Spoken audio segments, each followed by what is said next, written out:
मित्रों नमस्कार। आप सभी का पुनः आज के ऑनलाइन प्रशिक्षण में स्वागत है। मित्रों आज का हमारा विषय है केस बुक मेंटेनेंस। ये हमारा पहला 3 से 4 बजे तक का सेशन है और 4 से 5 बजे में टीए बिल और मेडिकल बिल पे चर्चा होगी। और आज जो हमारे एक्सपर्ट हैं श्रीमान शरद परसाई जी। आप अच्छे से आप इस सेशन को आप समझेंगे और जो भी आपके क्वेरीज होगा आप परसाई जी से पूछ सकते हैं। तो परसाई जी सर, स्वागत है आपका हमारे इस ऑनलाइन प्रशिक्षण में। Thank you sir, thank you. Sir आज हम क्लास फिर हम शुरू करते हैं। सर आपके बारे में सर इंफॉर्मेशन हमारे पास बहुत कम आया था। आपसे अनुरोध है कि आप अपना परिचय स्वयं दें तो ज्यादा अच्छा रहेगा।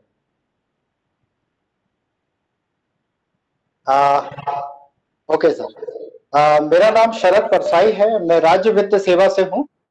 फिलहाल कुशाभाऊ ठाकरे पत्रकारिता विश्वविद्यालय में मैं वित्त अधिकारी के रूप में कार्य कर रहा था और अब मैं मंत्रालय में वित्त विभाग में एज एन ओएसडी कार्य कर रहा हूँ सर।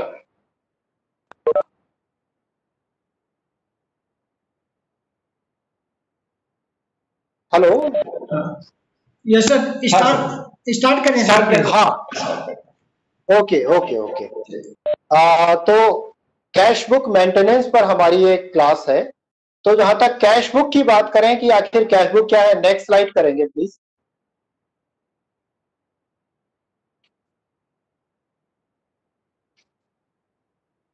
जैसा कि आप अपनी स्क्रीन पर देख रहे हैं कि कैश बुक जो है वो कैश ट्रांजैक्शन का लेखा जोखा रखे जाने वाली किताब है। आप देखते होंगे हर कार्यालय में हम कैश बुक रखते हैं। अब कैश बुक में जो भी ट्रांजैक्शन दर्ज होते हैं वो कैश ट्रांजैक्शन होते हैं। मोटा मोटी देखें तो ट्रांजैक्शन 2 प्रकार के होते हैं। कुछ जो सौदे होते हैं वो एक्रूअल बेसिस पर चलते हैं। एक्रूअल मतलब उधारी बेसिस पर, और कुछ होते हैं कैश बेसिस पर। तो चूंकि गवर्नमेंट में उधारी वाला काम नहीं होता है, जो भी होता है कैश बेसिस पर होता है। और कैश ट्रांजैक्शन जैसे ही होता है उसे हमें उसका दस्तावेज रखना होता है। तो जिस दस्तावेज में या जिस किताब में वो कैश ट्रांजैक्शन का लेखा जोखा रखा जाता है उसको हम कैश बुक कहते हैं। तो इसको दूसरी भाषा में ये बोल सकते हैं कि जो भी सारे मौद्रिक प्राप्ति और भुगतान, इसका लेखा जोखा कैश बुक में रखा जाता है। जैसे आपने कैश बुक का फॉर्मेट भी देखा होगा, इसमें 2 पक्ष होते हैं। लेफ्ट हैंड में प्राप्ति पक्ष होता है और राइट हैंड में भुगतान पक्ष होता है। तो जो पैसा हमारे पास आता है वो हम प्राप्ति में उसकी एंट्री करते हैं, और जो हमारे द्वारा भुगतान किया जाता है उसको हम भुगतान पक्ष में एंट्री करते हैं। तो आखिर कैश बुक का ये कॉन्सेप्ट आया कहां से, या कैश बुक हमारे लिए कार्यालय में रखना अनिवार्य क्यों है? तो इसका जिक्र आता है कोषालय संहिता में। इसके जो पूरक नियम 53 है उसमें साफ तौर पर लिखा है कि जो भी अधिकारी शासकीय धन का लेन देन करेंगे उन्हें एक कैश बुक रखना अनिवार्य होगा। और यह कैश बुक जो है वो CGTC 5 फॉर्मेट में रखा जाएगा। मतलब छत्तीसगढ़ ट्रेजरी कोड 5 में प्रारूप दिया है कैश बुक का, लगभग उसी फॉर्मेट में सब जगह रखा जाता है। थोड़ा बहुत कहीं कहीं चेंज होता है लेकिन कॉन्सेप्ट वही रहता है। अब कैश जो हम CGTC 53 जो देखते हैं, कोषालय संहिता पूरक नियम SR 53 देखते हैं, तो उसमें ये लिखा हुआ है कि हमें इस फॉर्मेट में जो CGTC 5 में हमें अनिवार्यता कैश बुक रखनी है। और कैश बुक जब रखनी है तो उसमें जो भी लेन देन होगा उसका तत्काल उसका विवरण उसमें अंकित करना है, और इसको ऑथेंटिकेट करना है। जो भी कार्यालय प्रमुख है उसके द्वारा हस्ताक्षर करके उसको ऑथेंटिकेट किया जाएगा। और इस कैश बुक को नियमित अंतराल पर बंद करना है। क्लोज करना है मतलब यह है कि उसका बैलेंस निकालना है। सामान्यतः हम हर महीने उसको प्राप्ति और भुगतान पक्ष को टैली करते हैं, और जो प्राप्ति पक्ष भुगतान पक्ष से जितना अधिक होता है वो हमारा बैलेंस होता है, और उसे हम अगले साल में उस क्लोजिंग बैलेंस को हम ओपनिंग बैलेंस के रूप में प्राप्ति पक्ष में लिखते हैं, और ऐसे करके आगे बढ़ते हैं। तो ये सिंपल कैश बुक के बारे में जो प्रावधान है वो दिए हैं। इसके अलावा और भी हम डिटेल पढ़ेंगे आगे कि क्या क्या इसमें ऑडिट आपत्ति आती है या क्या क्या चीजें हमें ध्यान रखना है। नेक्स्ट स्लाइड पर जाएंगे प्लीज।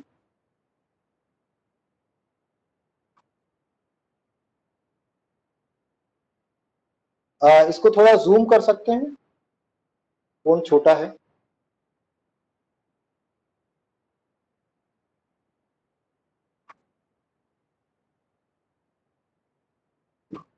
सभी देख पा रहे हैं स्क्रीन में? हाँ, अब इसके महत्व की बात करें तो कैश बुक जो है वो रिकॉर्ड है जिससे हमें पता चल जाता है कि हमारे कैश इन हैंड कितना है हमारे पास, या कैश एट बैंक कितना है, बैंक में हमारा कितना पैसा है ये पता चल जाता है। लेकिन सबसे महत्वपूर्ण इसे रखे जाने का कारण यह है कि ये रिस्पॉन्सिबिलिटी फिक्स करने के काम आती है, क्योंकि शासकीय धन को आप मेंटेन कर रहे हैं तो साथ में आपके पास ये उत्तरदायित्व भी आ जाता है, क्योंकि शासकीय धन है तो उसकी रखवाली अच्छे से रहे। रखवाली तभी अच्छे से हो सकती है जब उसका नियमित रूप से लेखा जोखा हो और आप ऑथेंटिकेट करें उसको। इसलिए कैश बुक जो है वो रिस्पॉन्सिबिलिटी फिक्स करने के काम आती है। अब कैश बुक की विशेषताएं देखें तो इसमें नकद लेन देन का लेखा रखा जाता है। इसके अलावा इसमें दो पक्ष होते हैं, जैसा हमने पहले देखा था कि बायां पक्ष होता है जिसको प्राप्ति पक्ष बोलते हैं, दायां पक्ष होता है जिसको भुगतान पक्ष बोलते हैं। इसमें सबसे पहले प्रारंभिक शेष लिखते हैं, क्योंकि हर साल एक नई कैश बुक रखी जाती है तो पिछले साल का जो भी बैलेंस है उसको प्रारंभिक शेष के रूप में इसमें लाते हैं।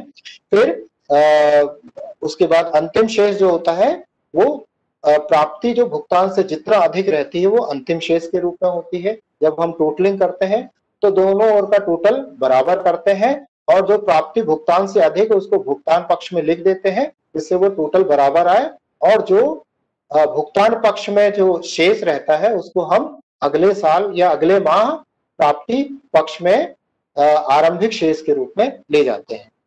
इसके बाद इसकी विशेषताओं में है सहायक दस्तावेज। कैश बुक का अपना कोई भी महत्व नहीं है यदि इसके साथ जो भी सहायक दस्तावेज है, जो वाउचर्स है, जो रिसीट है, उसे अच्छे से नहीं रखा जाए। उसके साथ ही ये पूर्णता प्राप्त करती है, इसलिए कैश बुक के साथ उसके सपोर्टिंग वाउचर्स रखना अनिवार्य है। जब भी आपने देखा होगा आपके कार्यालय में ऑडिट होता है तो कैश बुक के साथ साथ वाउचर्स भी मंगाए जाते हैं, क्योंकि वाउचर्स ही ऑथेंटिकेट करते हैं कि हाँ जो लेखा रखा गया है वो सही है। इसके बाद शेष निकालना ये सिंपल है कि प्राप्ति पक्ष का योग सदैव भुगतान पक्ष से अधिक होता है।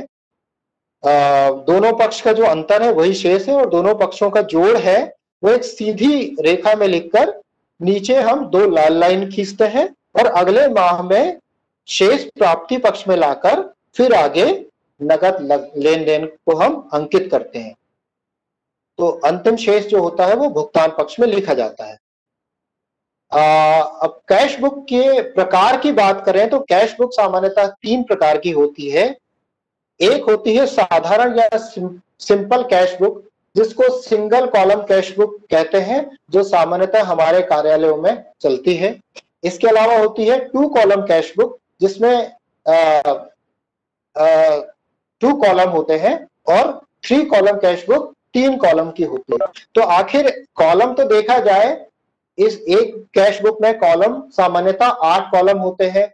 हर पक्ष में 2 पक्ष होते हैं तो हर पक्ष में 4-4 करके ऐसे 8 होते हैं, जिसमें पहले कॉलम में दिनांक, दूसरे कॉलम में विवरण या पर्टिकुलर लिखा जाता है, तीसरे कॉलम में वाउचर या रिसीट नंबर लिखा जाता है जिसके थ्रू ट्रांजैक्शन हुआ है, और चौथे कॉलम में वो अमाउंट लिखा जाता है इंडियन रुपीस में। इसी प्रकार भुगतान पक्ष में भी सबसे पहला कॉलम होता है जिसमें हम दिनांक लिखते हैं, दूसरे कॉलम में पार्टिकुलर या विवरण लिखते हैं, तीसरा कॉलम जो है उसमें हम वाउचर नंबर लिखते हैं, और चौथा जो कॉलम होता है जिसमें हम अमाउंट लिखते हैं इंडियन रुपीस में।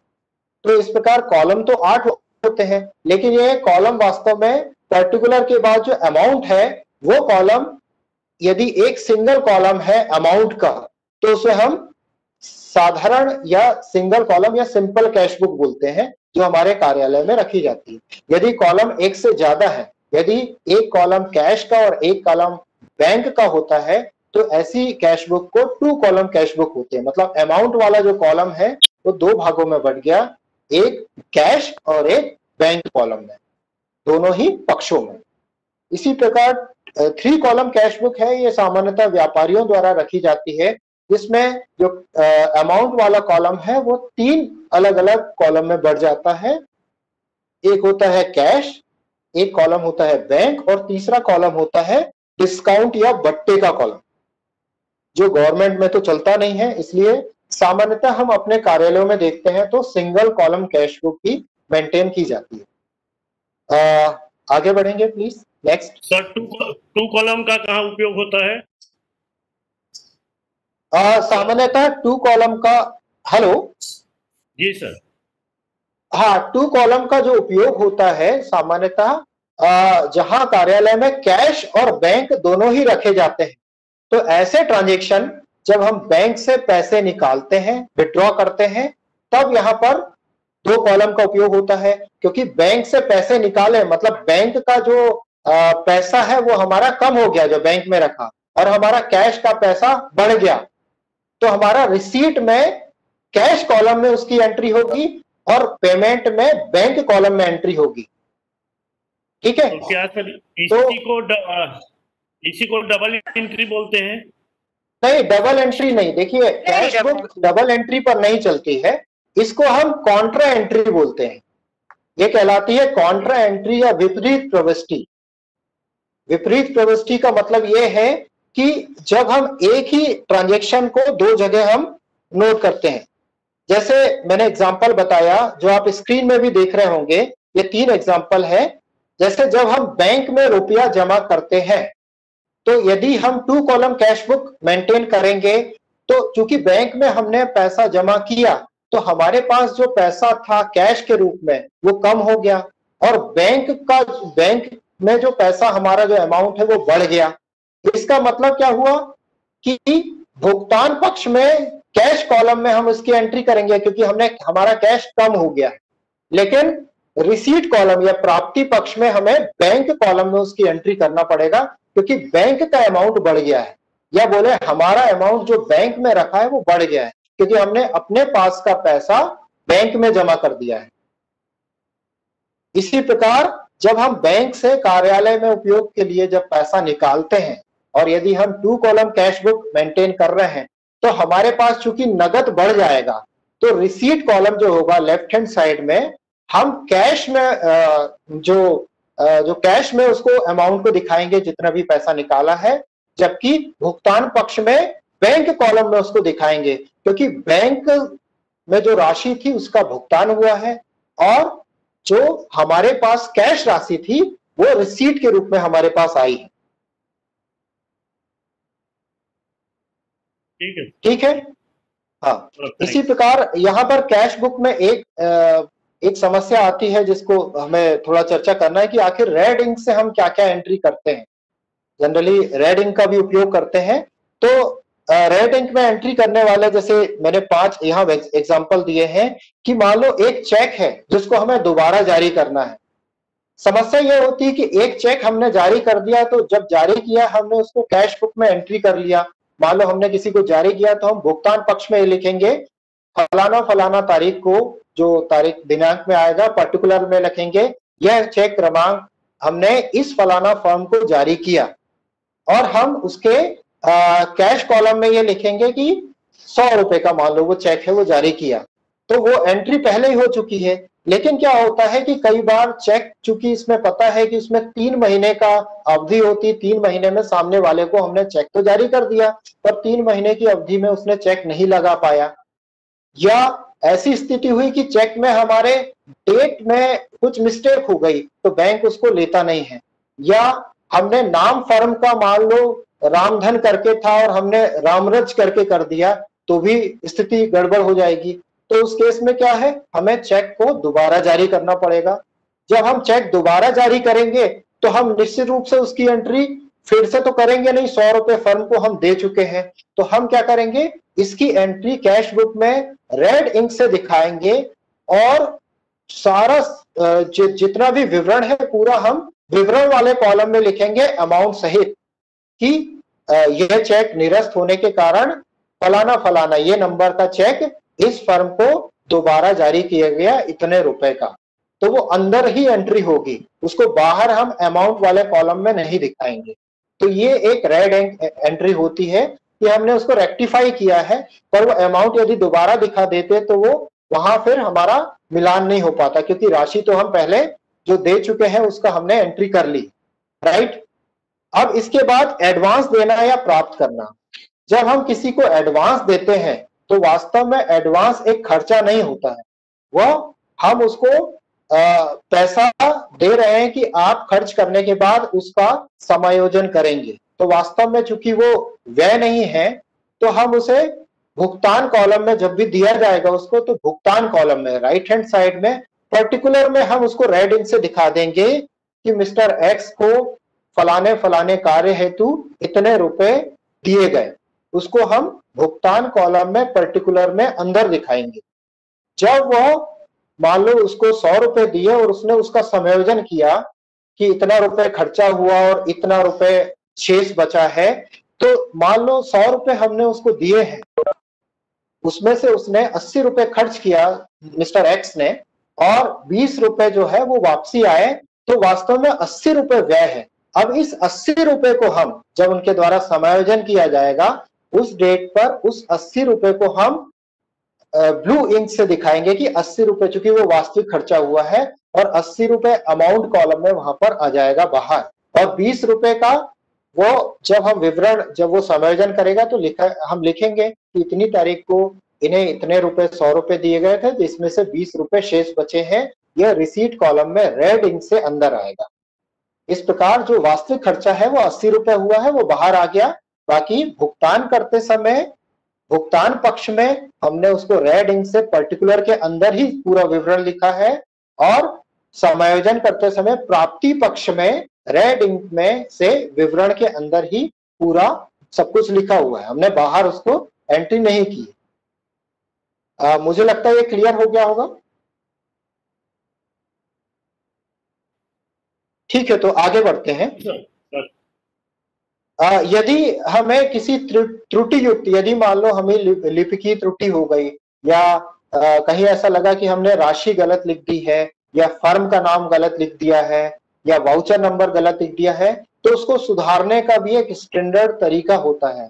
हम कभी भी उसको ना पेज फाड़ेंगे, ना उसको काट पीट करेंगे, ना ही हम उसको किसी प्रकार से सफेदा लगाएंगे। सफेदा भी नहीं लगाना है। तो उसका तरीका यह है कि जो भी हमसे गलती हुई है, मान लो हमें 120 रुपए लिखना था और हमने 100 रुपए लिख दिए हैं, तो कभी ऐसा नहीं करेंगे कि उसको काट दिया या सफेदा लगा दिया या पेज ही फाड़ दिया। यह पूरी तरह से प्रतिबंधित है। हमें यह करना है कि एक आड़ी लाइन उस 100 रुपए के बीच से आड़ी लाइन खींचना है, उसे एक सिंगल लाइन से काटना है, और उसके ऊपर करेक्ट अमाउंट लिखना है, एग्जैक्टली उसके ऊपर, और साथ में हमें अपना इनिशियल करना है। ये याद रखेंगे, जब भी कुछ भी गलती हुई है, तो जैसे मान लो फर्म का नाम ही हमने रामचंद लिखना था और श्यामचंद लिख दिया है, तो हम श्यामचंद को एक आड़ी लाइन से बीच में काटेंगे ताकि वो दिखे भी कि आखिर क्या लिखा गया था। उसके ऊपर फिर हम उसको श्यामचंद यदि गलत है तो रामचंद सही है तो हम ऊपर रामचंद्र लिख देंगे और अपना इनिशियल कर देंगे। यह सभी रेड इंक से करना है और दूसरी इंक से नहीं करना है। Got it. इसके बाद नेक्स्ट है योग व शेष जब निकालते हैं तब उसकी भी एंट्री हम उसकी भी एंट्री हम रेड इंक से करते हैं, लाल इंक से हम उसकी एंट्री करते हैं जब हमें योग निकालना हो तो शेष निकालना होता है। जब शेष निकालते हैं तो उसको डबल आड़ी रेखा से हम दर्शाते हैं। नेक्स्ट है कि मान लो किसी को हमने एडवांस राशि दी है किसी पर्टिकुलर डेट में और उसका एडवांस का समायोजन नहीं हुआ है, तो हमें उसे याद रखना पड़ता है। तो याद रखने का एक तरीका है, एक तो आप रजिस्टर मेंटेन करते ही होंगे, यदि किसी को एडवांस देते हैं उसे कैश बुक में भी जब हम मंथ को क्लोज करते हैं तो क्लोजिंग अमाउंट के बाद जो टोटलिंग होती है, टोटलिंग के नीचे भी हम उसको ये नोट कर सकते हैं रेड इंक से कि मिस्टर एक्स को इस कार्य हेतु इतनी राशि इतनी तारीख को दी गई, ताकि हमें याद रहे कि इसका समायोजन करना है। एडवांस का समायोजन समय से करना होता है, ये आप लोगों को पता है। तो कैश बुक में यदि इसकी एंट्री हम टोटल के बाद करते हैं हर महीने, तो हमें याद रहता है कि हमें यह समायोजन करना है इनसे। इसके बाद यदि कोई चेक भुनाए नहीं गए हैं या डीडी वगैरह है, तो उसकी एंट्री भी हम कर लेते हैं ताकि हमें याद रहे कि हमें इसको भुनाना है। नेक्स्ट पॉइंट पर आएंगे, नेक्स्ट स्लाइड पर आएंगे।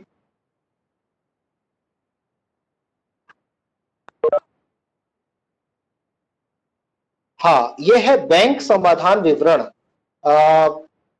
बहुत सारे कार्यालयों में ऑडिट ऑफिस के द्वारा ये आपत्ति लगाई जाती है, बैंक समाधान विवरण आपके द्वारा नहीं बनाया गया है, बैंक रिकंसिलिएशन स्टेटमेंट। आखिर ये बनाना क्यों पड़ता है? यह वैसे हमारे ऊपर लीगल बॉन्डिंग नहीं है, हमें बनाना अनिवार्य नहीं है। कैश बुक रखना हमारे लिए अनिवार्य है, लेकिन बैंक रिकंसिलिएशन स्टेटमेंट बनाना, बैंक समाधान विवरण बनाना हमारे लिए लीगल बॉन्डिंग नहीं है। पर फिर भी मेरी सलाह है कि इसको बनाएं। वो बनाएं इसलिए क्योंकि ऑडिट में कई बार आपत्ति आती है, और यदि ऑडिट आपत्ति भी चलो हम ध्यान नहीं देते हैं, तो हम इस चीज को विशेष ध्यान दें कि कैश बुक जब हम मेंटेन करते हैं तो कहीं ना कहीं हमारा जो जोड़ घटाना है उसमें दिक्कत हो सकती है। स्पेशली जो हमारी कैश बुक में जो एंट्री है, कैश बुक में जो एंट्री हमने की है वो हमारा कार्यालय करता है, और हमारा अकाउंट बैंक में होता है तो बैंक की पासबुक जो मेंटेन करता है वो बैंक करता है। तो दोनों की एंट्री में कभी कभी डिफरेंसेस होता है, उस डिफरेंसेस के कारण बैलेंस नहीं मिलता है। जब ऑडिट पार्टी भी आती है तो आपका बैंक का पासबुक बुलवाती है और उससे वो मिलान करती है शेष का, तो उसमें अंतर आता है। तो यदि हम बैंक समाधान विवरण नियमित रूप से बना रहे हैं तो ऐसा अंतर नहीं आएगा, और यदि अंतर आता है तो उसका समाधान जो है समय पर हो जाएगा। हम उस डिफरेंस को ट्रेस कर पाएंगे और उसे समय से दूर कर पाएंगे। तो बैंक समाधान विवरण जो जिम्मेदारी है वो हर कार्यालय को बनाने की उसकी जिम्मेदारी होती है। जैसे कि पासबुक जो होती है वो बैंक की जिम्मेदारी है, क्योंकि बैंक में हमने खाता खुलवाया है तो हमें पासबुक देगा, कैश बुक हम बनाएंगे, और इनका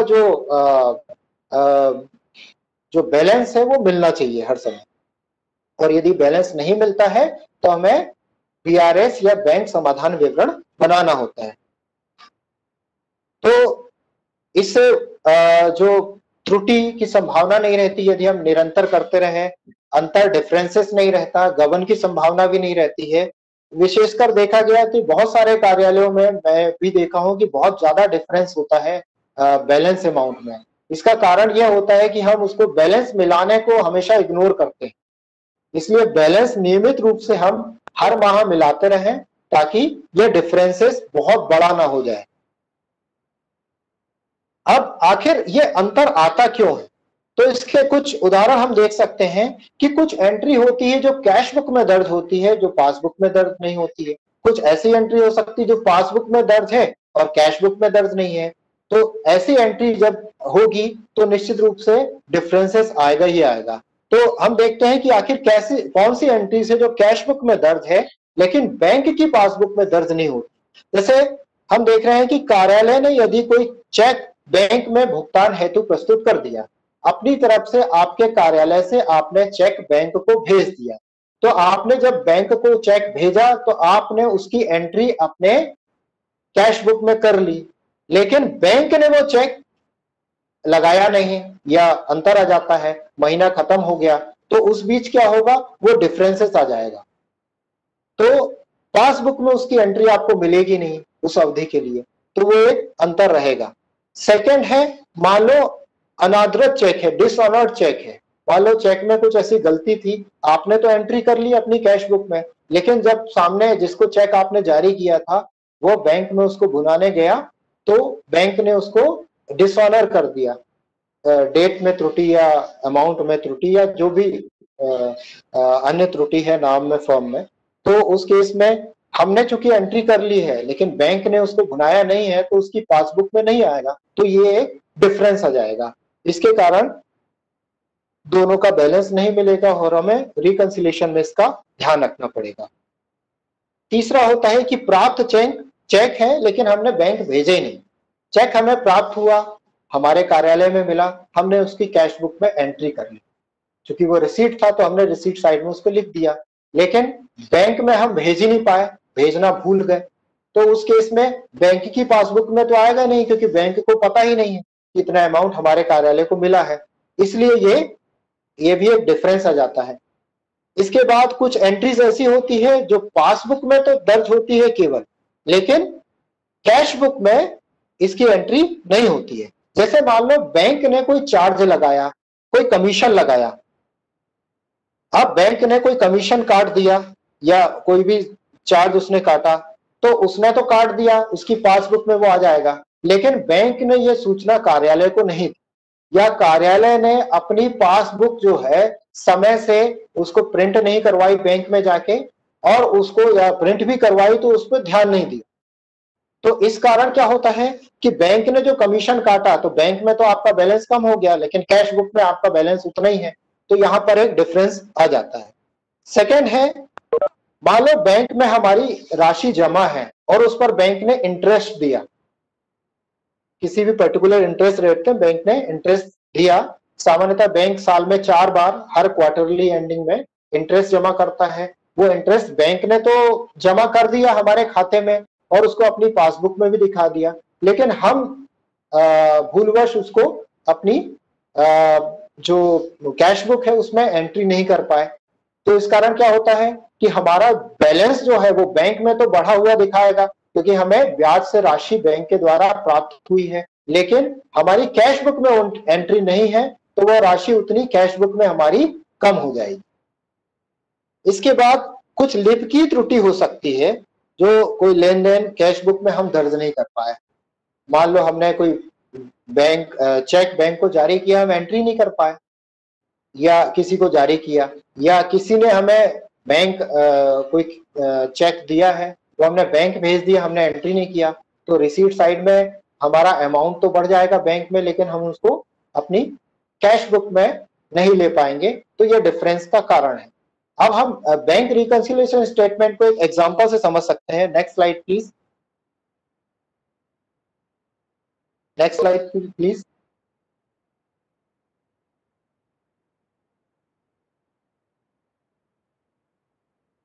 देखिए, इसको एक एग्जांपल से हमने समझने की कोशिश की है कि मान लो किसी पर्टिकुलर डेट में 31 अगस्त 2020 को कार्यालय की कैश बुक में मान लो 100 रुपए बता रहा है बैलेंस, जबकि बैंक की पासबुक में 118 रुपए बैलेंस बता रहा है। तो चूंकि यहाँ डिफरेंस है, तो हमें बैंक रिकंसिलिएशन स्टेटमेंट बनाना पड़ेगा कि आखिर पता तो चले कि ये डिफरेंस कैसे आ रहा है 18 रुपए का। तो हमने क्या किया, हम दोनों ही तरीके से चालू कर सकते हैं, या तो बैंक की पासबुक के बैलेंस से चालू करें और कैश बुक तक आ जाए, या हम अपनी कार्यालय की कैश बुक से चालू करें और बैंक की पासबुक तक आ जाए। सामान्यतः हम अपने, चूंकि कैश बुक हम अपने कार्यालय में रखते हैं, तो हम कार्यालय की कैश बुक से स्टार्ट करते हैं। तो हम सबसे पहले कार्यालय की कैश बुक में अमाउंट है हमारा 100 रुपए, तो हम 100 रुपए सबसे पहले लिख देंगे कि कार्यालय की कैश बुक का अमाउंट 100 रुपए है। अब 100 रुपए से हमें 118 रुपए पर आना है, जो कि बैंक की पासबुक का शेष है। तो हम क्या करेंगे, हमें कुछ राशि जोड़नी पड़ेगी और कुछ घटानी पड़ेगी। हम देखेंगे कि अंतर कैसे आ रहा है। तो जब हमने दोनों को मिलाया तो हमें यह पता चला कि कार्यालय द्वारा कुछ चेक जारी किए गए थे, जैसे जिसमें हमने एग्जाम्पल में लिखा है कि चेक क्रमांक 826856 जो चेक जारी किया गया था, जो 10 रुपए अमाउंट का था, और दूसरा चेक एक था जो 826893 करके था, जो 5 रुपए का था, वो हमने बैंक में भुगतान हेतु प्रस्तुत ही नहीं किया। तो जब हमने प्रस्तुत नहीं किया उसको, तो हमें उतना अमाउंट को अपने कैश बुक के में जोड़ना पड़ेगा, अमाउंट में जोड़ना पड़ेगा। तो 15 रुपए का ये डिफरेंस यहां हमें पता चल गया। अब हमने कुछ अनादृत चेक था, डिसऑनर्ड चेक था, हमने एक चेक जारी किया था जो 6 रुपए अमाउंट का था, जो चेक नंबर 826963 था, वो हमने तो जारी कर दिया। तो हमें क्या करना पड़ेगा, अब जब हमने उसको जारी कर दिया तो हमने क्या किया, हमारी कैश बुक के भुगतान साइड में उसको लिख दिया था, तो उतनी हमारा अमाउंट कम हो गया है, जबकि बैंक की पासबुक में तो अमाउंट कम नहीं हुआ है। तो हमें क्या करना पड़ेगा, अपनी कैश बुक के अमाउंट में उसको जोड़ना पड़ेगा। तो 6 रुपए हमें अपने कैश बुक के अमाउंट में और जोड़ना पड़ा यहां पर। इसके अलावा मान लो हमारी जमा राशि पर बैंक से ब्याज की प्राप्ति 2 रुपए हमें हुई।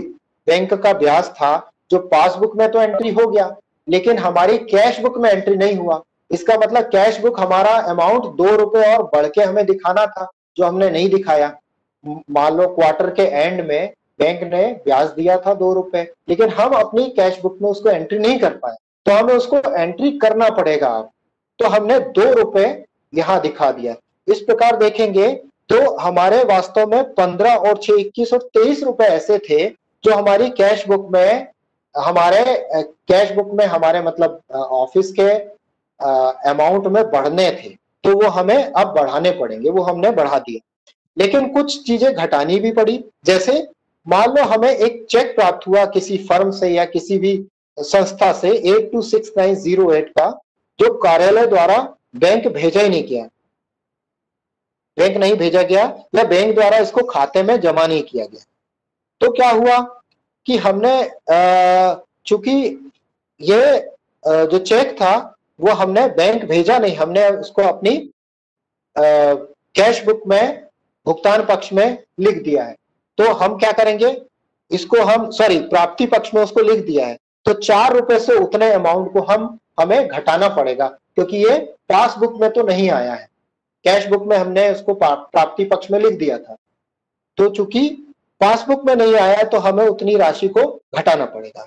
दूसरा, मान लो बैंक ने चार्ज या कोई कमीशन अपना काटा है, तो वो काटा है वो हमने अपनी कैश बुक में तो नहीं काटा है, तो कैश बुक में तो हमारा जो अमाउंट है वो बढ़ा हुआ दिख रहा होगा, तो हमें क्या करना पड़ेगा, उसमें उतनी राशि कम करनी पड़ेगी। तो 1 रुपए जो बैंक ने कमीशन या चार्ज काटा था उसको हमने कम कर दिया। इस प्रकार 4 और 1 5 रुपए हमें कम करने पड़े। तो हमारी कैश बुक का जो 100 रुपए बैलेंस था उसमें हमें 23 रुपए जोड़ने पड़े और 5 रुपए कम करने पड़े। 23 माइनस 5 बराबर 18 रुपए हमें जोड़ने पड़े। तो 18 रुपए हम जैसे जोड़ेंगे तो हमारा अमाउंट हो जाएगा 118 रुपए, और यही हमारा बैंक पासबुक का शेष है। इस प्रकार से हम एक रिजल्ट में पहुंच जाएंगे कि ये जो डिफरेंस आ रहा है ये इन ट्रांजेक्शन के कारण आ रहा है।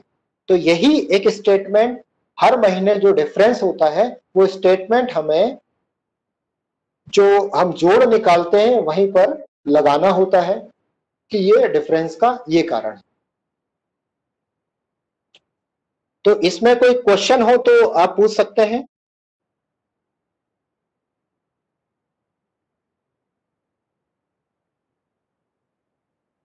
ये कैश बुक मेरी तरफ से एंड हो गया है, यदि आपका कोई क्वेश्चन है तो आप पूछ सकते हैं।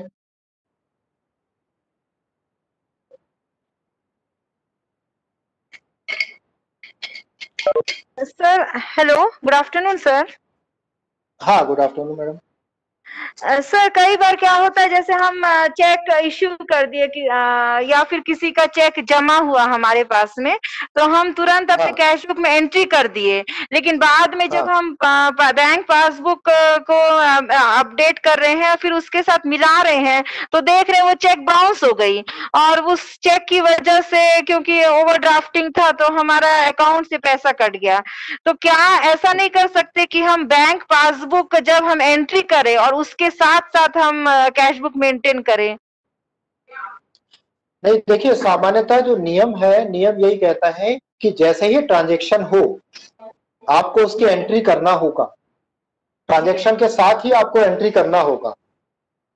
तो ऐसी स्थिति में यह है कि बैंक रिकंसिलिएशन स्टेटमेंट बनाए इसलिए जाता है कि आप चूंकि बिल्कुल कैश बुक तो आप ट्रांजैक्शन के साथ में एंट्री कर लेंगे, पर पासबुक आपके पास बाद में आएगी, तो उसको डिफरेंसेस को ही तो रेक्टिफाई हम बैंक रिकंसिलिएशन स्टेटमेंट से करते हैं।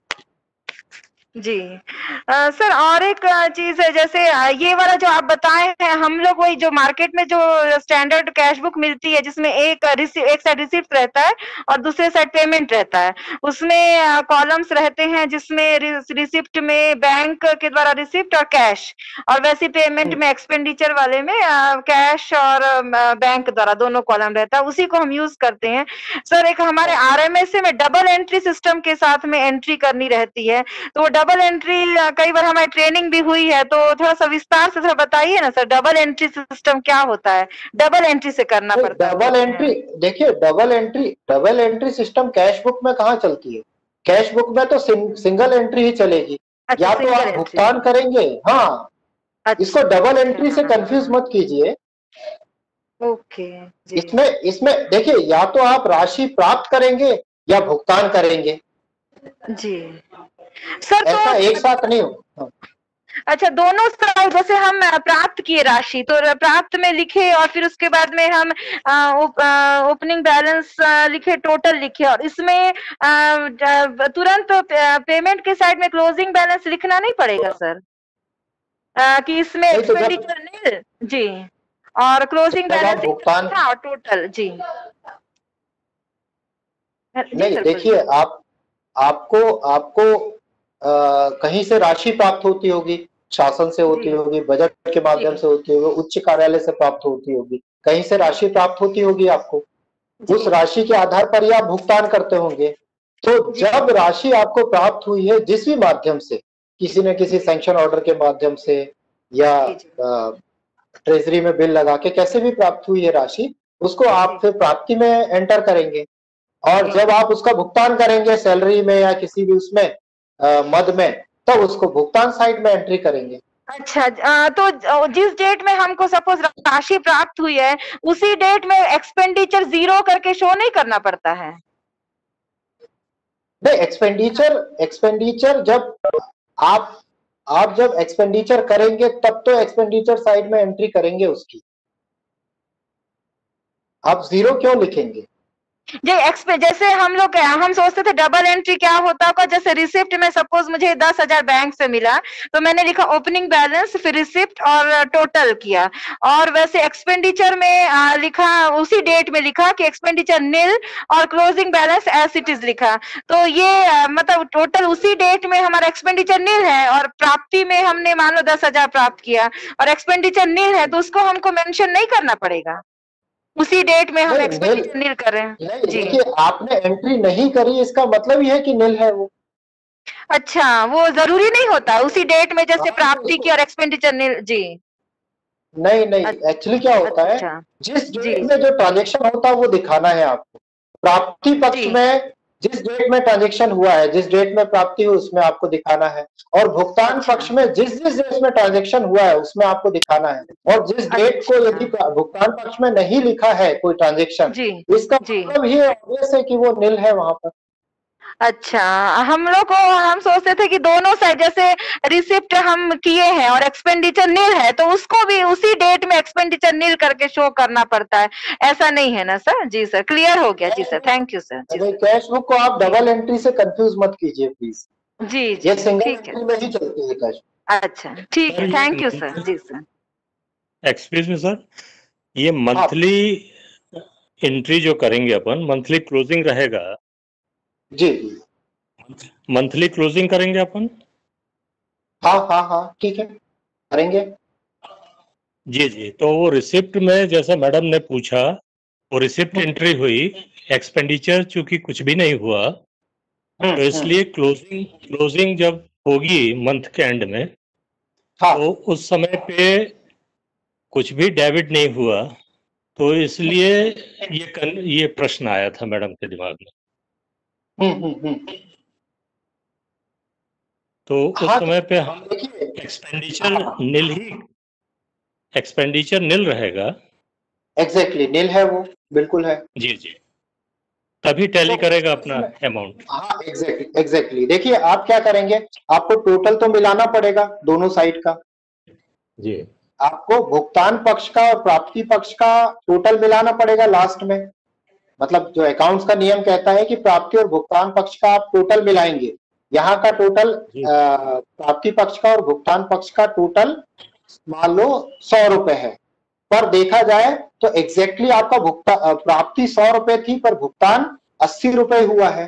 तो ये जो 20 रुपए है, ये टोटल के ऊपर आप उसको बैलेंस के रूप में लिखेंगे कि ये आपका क्लोजिंग बैलेंस है। मतलब आपका प्राप्ति जो है वो 100 रुपए है, तो प्राप्ति पक्ष में आपका टोटल हो गया है। भुगतान पक्ष में आपका टोटल 100 रुपए लास्ट में लिखेंगे, और उसके जस्ट ऊपर आप क्या लिखेंगे कि 20 रुपए जो है ये क्लोजिंग बैलेंस है। तब तो वो आया 100 रुपए। आपने दोनों टैली कर लिया पक्ष, और चूंकि प्राप्ति से अधिक भुगतान नहीं हो सकता, प्राप्ति भुगतान से कितनी अधिक है, तो वो 20 रुपए अधिक है, वही आपका क्लोजिंग बैलेंस है जो आपने लास्ट में दिखाया है। बाकी आपका एक्चुअल एक्सपेंडिचर जो हुआ है वो 80 रुपए हुआ है। एक्सपेंडिचर निल है तो जीरो। हाँ तो बिल्कुल, हाँ एक्सपेंडिचर यदि उस महीने कुछ हुआ ही नहीं है आपका जी, तो फिर आपका जो एक्सपेंडिचर साइड में भी आप लास्ट में तो चूंकि टैली करना है तो 100 रुपए दिखाएंगे, लेकिन 100 रुपए आप क्लोजिंग बैलेंस के रूप में दिखाएंगे उसको, क्योंकि आपका एक्सपेंडिचर आप बता रहे हैं कि निल है। जी। और कोई क्वेश्चन? Good evening sir. हाँ प्लीज प्लीज मैडम। वो जो SMS अलर्ट चार्जेस जो कटते हैं जो बैंक से, उसको जी, हम लोग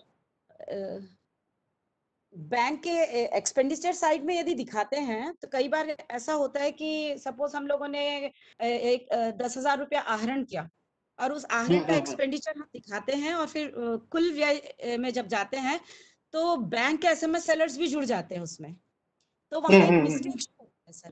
तो बैंक के SMS अलर्ट्स हम लोग जो है, जो हमको जो बैलेंस साइड है उस शीट पे शो करना है कि एक्सपेंडिचर साइड में ही शो करना पड़ता है, क्योंकि बैंक द्वारा काटा जाता है ना सर SMS अलर्ट्स, तो उसको जनरली में बैंक के द्वारा काटा जाता है। तो अभी तक मैं वही लेफ्ट हैंड साइड शो करती ही थी जहाँ पे हमारा बैलेंस रहता है, बैलेंस अमाउंट जो हमारा है। हाँ। डायरेक्ट खाते में से वो माइनस हो जाता है, तो खाते में कितना अमाउंट है, कुल खाते का अमाउंट जो है वो शो होता है।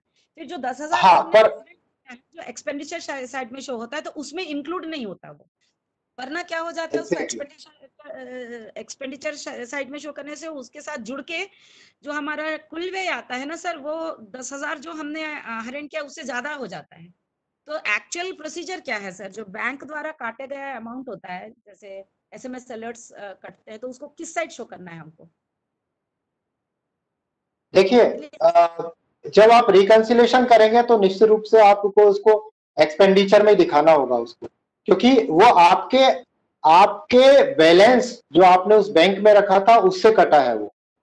तो यदि आप उसको नहीं दिखाएंगे, देखिए पासबुक से तो बैंक ने काटा और अपनी पासबुक में एंट्री कर दी, तो पासबुक में उतनी राशि आपकी बैलेंस से कम हो गई। मान लो 2 रुपए उसने काटा तो 2 रुपए पासबुक में कम हो गए, लेकिन कैश बुक में आपने चूंकि उसको एंट्री नहीं करी है तो आपका उतना 2 रुपए से आपका अमाउंट बढ़ा हुआ दिख रहा है आपके पास बैलेंस।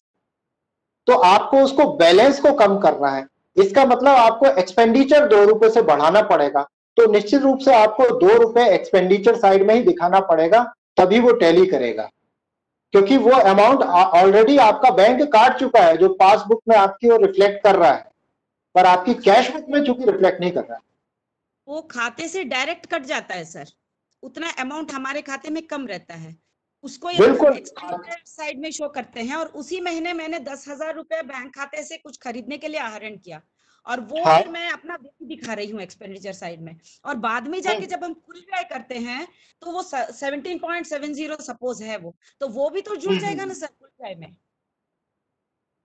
नहीं तो वो एक्सपेंडिचर ही तो हुआ है आपका, किसी भी प्रकार से हुआ है, भले बैंक ने डिडक्ट किया, अदरवाइज फिर आपका मिलान नहीं हो पाएगा। आपका मिलान कैसे होगा बताइए? वो पासबुक में यदि रिफ्लेक्ट कर रहा है 2 रुपए और वो करेगा ही। जैसे बैंक इंटरेस्ट शो करता है तो उसको हम लोग राइट हैंड साइड जहाँ पे हमको अमाउंट मिला है उस साइड शो करते हैं, हमारा जो बैलेंस अमाउंट रहता है तो वो रिसीट में आएगा। देखिए मैडम, वो लेफ्ट हैंड साइड में आएगा ना, क्योंकि वो आपका रिसीट है, वो आपको पैसा बैंक ने दिया है इंटरेस्ट का। डिडक्शन नहीं शो करेंगे, कुल बैलेंस में से डिडक्शन शो करेंगे तो एग्जैक्ट अमाउंट जो हमारे खाते में है वो हमको रिफ्लेक्ट हो जाएगा। इसको यदि हम राइट हैंड साइड ले जाते हैं तो ये बैलेंस अमाउंट में टोटल हो जाता है, और फिर बैलेंस अमाउंट जो हमने जैसे 10,000 आहरण किया तो 10,000 में ये भी जुड़ जाएगा, तो वहां पे भी तो टैली नहीं होता ना सर फिर। नहीं तो अल्टीमेटली बात वही है, लेकिन यहाँ क्या हो रहा है, यदि बैंक ने इंटरेस्ट आपको दिया है तो आपका रिसीट है ना, वो रिसीट मतलब आपको प्राप्ति हुई है, वो बैंक से प्राप्ति हुई है या किसी से भी प्राप्ति हुई है। यदि प्राप्ति है एसएमएस चार्जेस भी तो बैंक ने ही काटा है, तो हम इसको भी हम लेफ्ट हैंड साइड में शो करके माइनस करके दिखा देंगे कुल खाते में अमाउंट। मैडम वो नहीं, लेफ्ट हैंड साइड में क्या करेंगे आप, उसको माइनस कैसे करेंगे? लेफ्ट हैंड साइड में तो रिसीट की एंट्री होती है ना madam. Madam left hand side में जो एंट्री होती है वो रिसीट की एंट्री होती है। और हाँ, एक चीज मैं बता दूं, चूंकि आपने पॉइंट उठाया है, तो यहाँ जो सरकारी खातों में बैंक सामान्यतः कोई चार्ज काट नहीं सकता, ये बैंक चार्ज और कमीशन होते हैं। अब चूंकि मुझे इस पर सीधा कोई नियम नहीं मिला है, लेकिन जहां जिस ऑफिस में मैं रहा हूं, यदि बैंक ने किसी भी प्रकार का कोई चार्ज काटा है तो मैंने उसको रिटर्न में एक लेटर दिया है, और रिटर्न में लेटर दिया है तो मेरे साथ तो ऐसा हुआ है कि फिर बैंक ने ये चार्ज वार्ज काटना बंद कर दिया। वो करंट अकाउंट में वो वापस करता है, बट सेविंग्स में नहीं वापस करता। वो करंट सेविंग्स वापस कर देता है बैंक। मैं सेविंग्स की बता रहा हूँ मैडम, सेविंग्स की बता रहा हूँ। सेविंग्स के केस में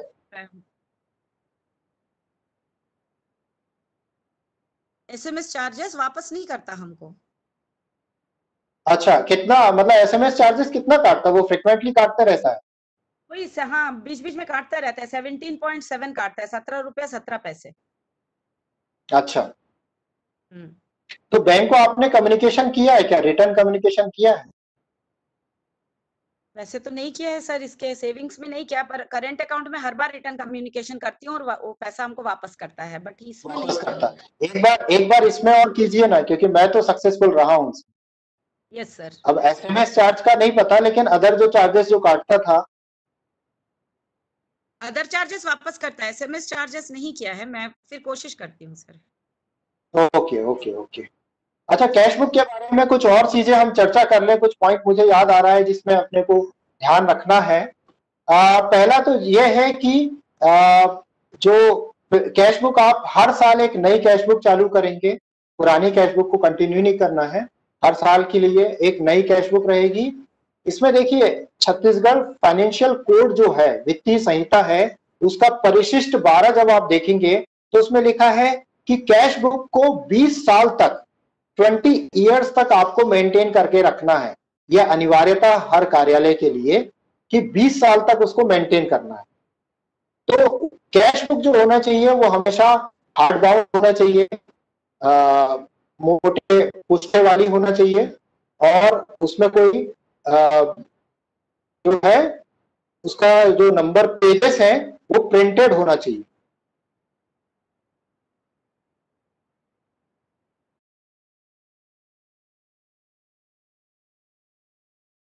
इसमें मैं बता रहा था कि एक एडवांस का इश्यू आता है कि जो एडवांस है वो उसको सामान्यतः डिमोरलाइज करना चाहिए, और एडवांस जो तात्कालिक आवश्यकता है उतना ही दिया जाना चाहिए, और उसका समायोजन 3 माह के अंदर किया जाना चाहिए या यथाशीघ्र किया जाना चाहिए। लेकिन 3 माह या वित्तीय वर्ष की समाप्ति के पहले उसका समायोजन हमको कर लेना चाहिए। क्योंकि एडवांस की बात आई तो मैं सोचा कि इस पर चर्चा कर लें। उसके बाद जो कैश बुक में हैंडिंग ओवर, टेकिंग ओवर के समय आप विशेष ध्यान रखें। आप जैसे कोई चार्ज आपको देते हैं, आप चार्ज लेते हैं या आप किसी को देते हैं, तो उस समय handing over, taking over proper होना चाहिए। पर्टिकुलर कैश बुक में एंट्री होना चाहिए कि handed over by this one, taken over by this one on this date, और उस समय तक का जो बैलेंस है वो कृपया मिला के आप देख लें उसमें। उसके अलावा सपोर्टिंग वाउचर का मैंने बता दिया कि उसके बिना कैश बुक का कोई मतलब नहीं है, तो उसको आपको अच्छे से रखना होगा। आरटीआई फीस के बारे में आता है कि आरटीआई का जो फीस प्राप्त होती है कि इसको हमको कैश बुक में एंट्री करना है कि नहीं। तो मैं बता दूं, यदि जो आवेदक है वो यदि मूल चालान पेश करता है राशि शासन को जमा करके, या स्टैंप के साथ, स्टैंप के रूप में देता है, तो उसको आपको कैश बुक में एंट्री नहीं करनी। यदि स्टैंप के रूप में देता है या मूल चालान के माध्यम से देता है तो उसकी एंट्री आपको कैश बुक में नहीं करनी है। लेकिन यदि वो कैश देता है तो उसको आपको प्राप्ति पक्ष में दिखाना पड़ेगा कैश। फिर जब आप उसको चालान के माध्यम से शासन के खाते में जमा करेंगे तो उसको भुगतान में दिखाएंगे कैश के केस में।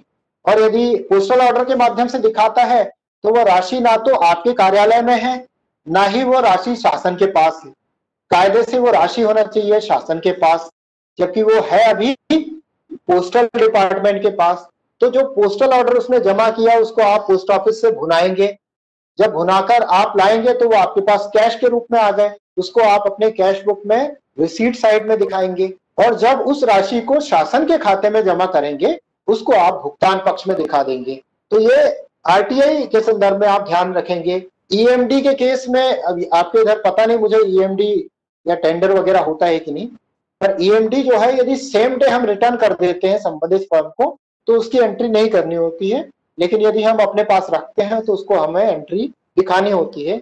जबकि एसडी या सुरक्षा निधि के रूप में यदि राशि है तो उसको हम अपनी कैश बुक में एंट्री नहीं देते। बाकी और कुछ हो तो पूछिए, अदरवाइज ये सेशन खत्म करते हैं, हम फिर अपने नेक्स्ट सेशन में आते हैं।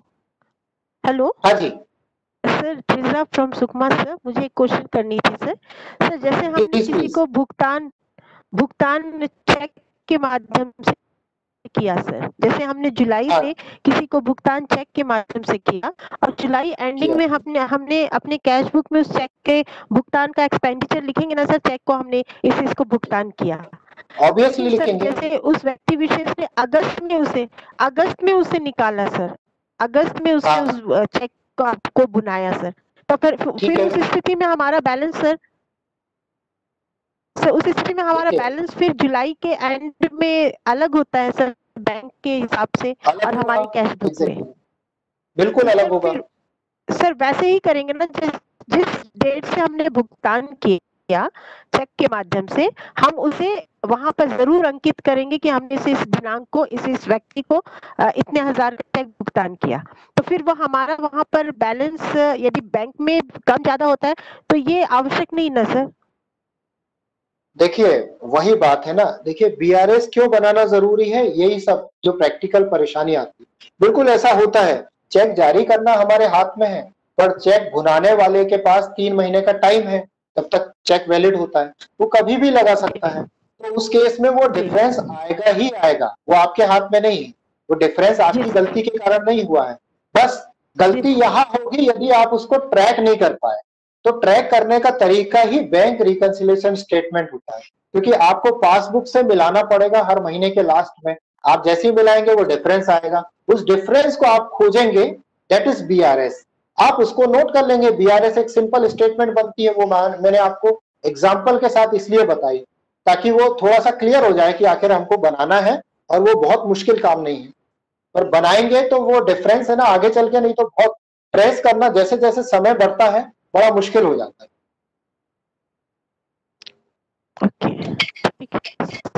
सर तो उसको अगस्त में क्या लिखेंगे?